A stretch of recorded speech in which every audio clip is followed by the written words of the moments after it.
after Christmas blizzard. The winds are about 40 to 50 miles per hour. Steady, and I might add. It is completely and totally snow coming down.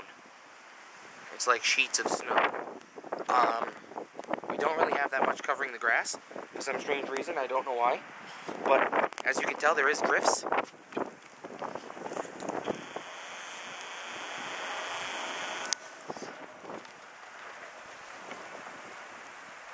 Hello, crazy truck. You better go back.